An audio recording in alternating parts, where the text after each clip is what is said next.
Well, hello, guys. Welcome to my first live stream on YouTube. Now, first of all, if you're not a guitar player, this is not going to be of any interest to you at all. So, why am I doing this? Well, in many of my videos, you can see some guitars in the background. I've had some questions about it, some in the comments section. Other guys mentioned they're guitar players too. I've never really addressed that. So I thought, well, this is my first live stream. I'm learning how to use this software. I thought, well, let's do this as sort of a learning experience. So this is about my guitars. Also, let me see if I can get the chat window open here.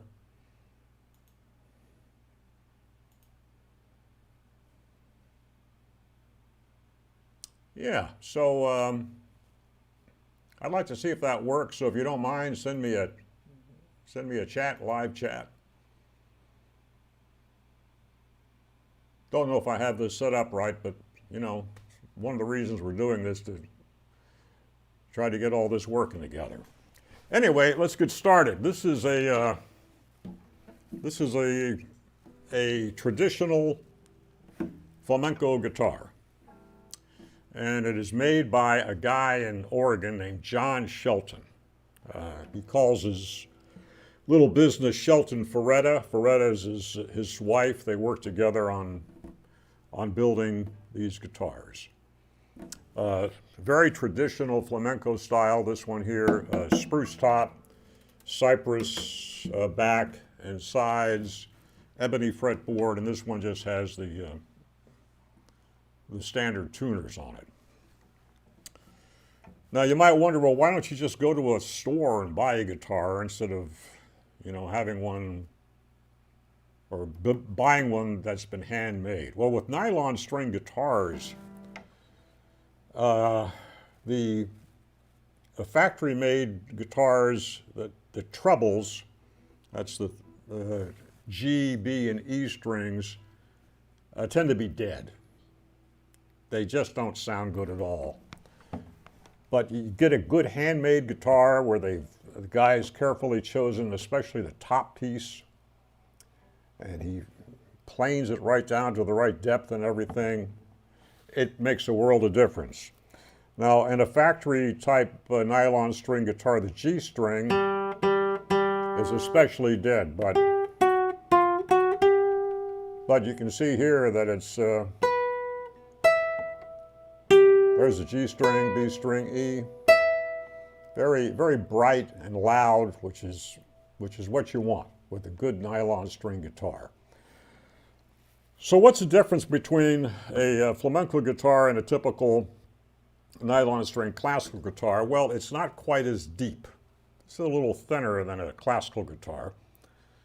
The classical guitar is a little deeper sounding, and the flamenco guitar is more bright sounding, which is what you want.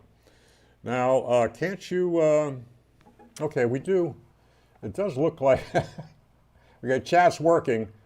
Joe Cooksey, I need either classical gas or smoke on the water. Okay, thanks, Joe. Thanks for showing me that the chat's working anyway. So, well, can't you play flamenco on a classical guitar and vice versa? Well, yeah, you can, but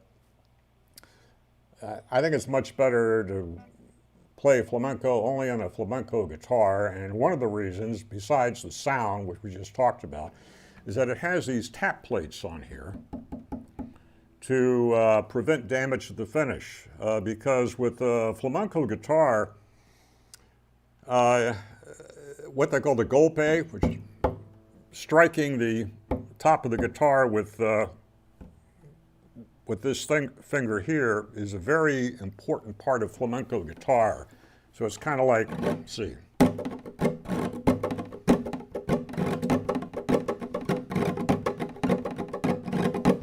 Like that. So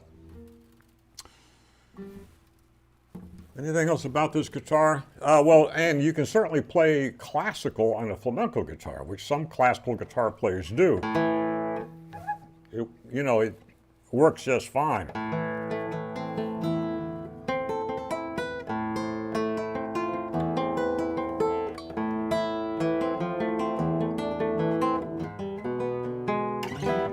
So on. All right. Now my other guitar, this one here is made by the same guy, John Shelton. The difference being this is a cedar top guitar. The other one was spruce, this is cedar. And they do sound different.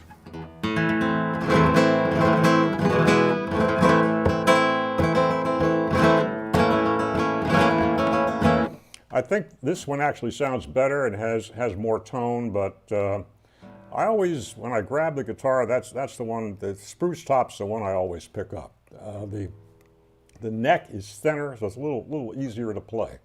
And it's very light and lively sounding. But I like this guitar very much, and the rest of it's the same as the other with the cypress back and sides, but the sides and the back have been stained to more match the color of the cedar top. The same thing, ebony fretboard. Now this is what's different about this guitar. The tuners are like traditional looking, traditional looking pegs.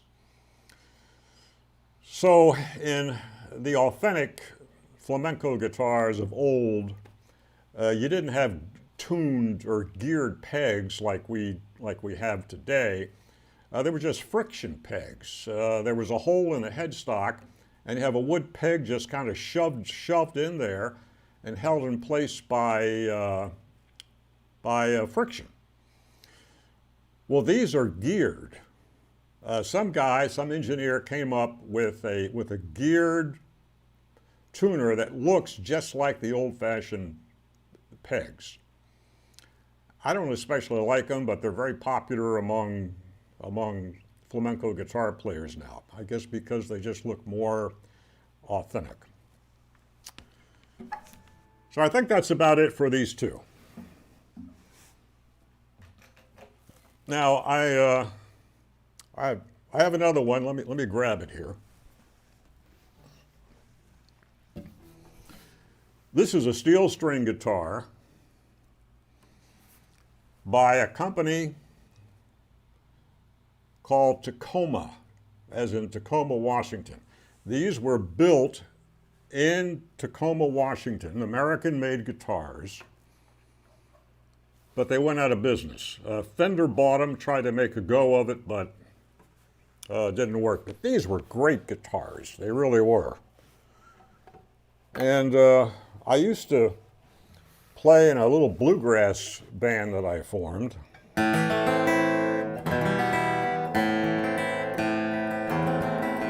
These are great sounding guitars. I don't play that type of music much anymore, but I keep around a couple of bluegrass instruments so I don't forget how to play. But yeah, this is a model DM9. You can still find these Tacoma guitars on eBay, but they're pretty expensive now. There's nothing fancy about this, just has a satin finish, but a great sounding guitar. I mean, I've owned Martin guitars. I've owned so many guitars in the past, and I wish I hadn't sold them. You know how that goes, but to me, this guitar sounds pretty much as good as any of the Martin guitars that I've owned. And I've owned I used to have a D18, also a D28. Really expensive guitars now. So that's the Tacoma. And I got one more thing to show you here. Oh man, this thing is heavy. This is not a guitar, this is a banjo. Like I told you, I used to play in a little bluegrass band that I formed. I was the banjo player. You need steel picks for this thing. I don't play this thing much anymore.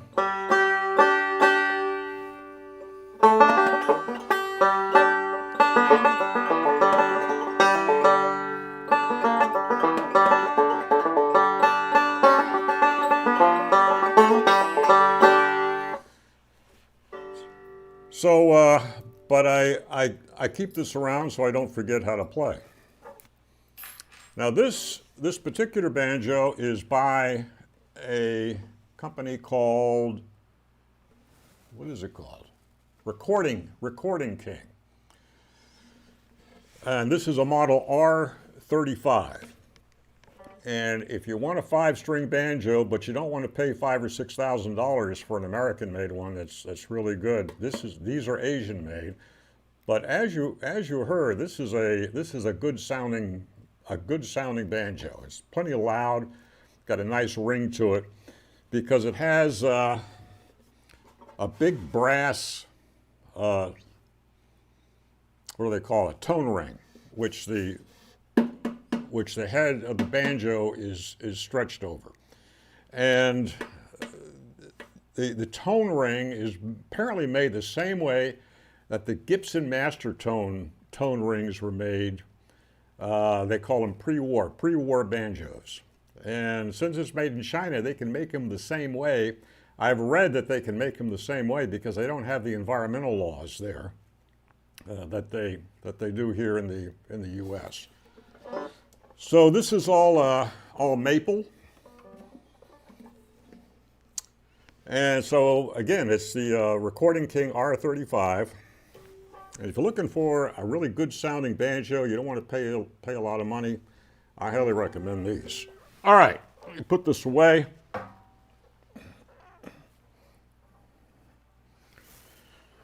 I do have a couple of comments here. From WECB640, I recognize you. The string plays a note because it is resonant. Okay, we're getting into RF technology here.